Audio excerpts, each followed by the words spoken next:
Our study, Collaboration and Informal Hierarchy in Innovation Teams, is focused on understanding how do startups create more effective innovation teams.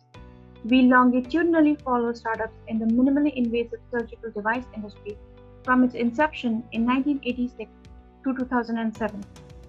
We identify which of the firms in this industry are more effective in launching greater number of products and creating more impactful patents. So our research has a very specific setting around startups that are technologically based and what happens when you put together a technical founder with a star inventor, and we show that that's bad. So what this suggests for other research is that they might want to continue to push these boundary conditions that we've established. So if you are in a more established organization, do you see the same sorts of issues with this balancing the formal hierarchy, the position within the firm, and someone's star power? One of the things that's very interesting is intuition dictates that you would expect more is always better. You want as many star scientists and skilled founders or managers on the team as you can get. However, we find that when you have these two different groups in the same innovation team, that can actually create potential friction or inefficiencies in terms of not knowing who is actually driving the strategic direction of that innovation team. And so it kind of goes against our intuition, where having both of these groups represented in the team can actually undermine its long-term goals. Startups tend to rely much more on informal norms and practices for managing work compared to incumbent organizations that place greater reliance on formal roles and responsibilities.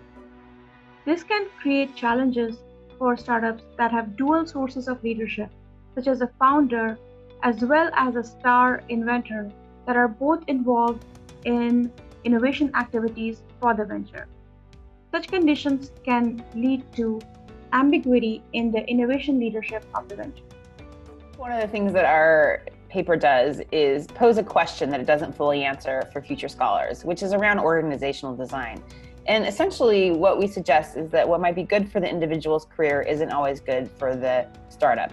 So organizational scholars, I think a fundamental design question is how you create careers and jobs for people that allow them to benefit in ways that are important to them, allow them to grow and develop, but also tie those careers, those efforts, those milestones to the good of the organization. In future research, we might explore how these dynamics impact external searches for knowledge. So we know that young ventures are critically dependent on other organizations to supply cutting-edge technologies that can integrate with the products and the technologies that they're developing.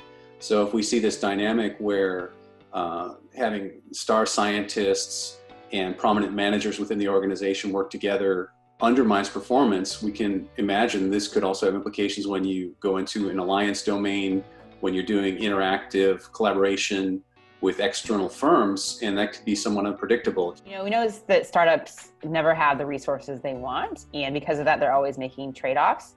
And I think what our findings suggest is sort of some of the specific trade-offs that they might think about making. So it's counterintuitive that you wouldn't want to get these talented people if you can, but what we're showing is it's not just a matter of diminishing returns, but can actually stall you out and not let you achieve the innovation that you desperately need to as a startup in order to get products on the market and start making money. In our entrepreneurship and strategy classes, we already teach the importance of innovation and human capital in creating competitive advantage.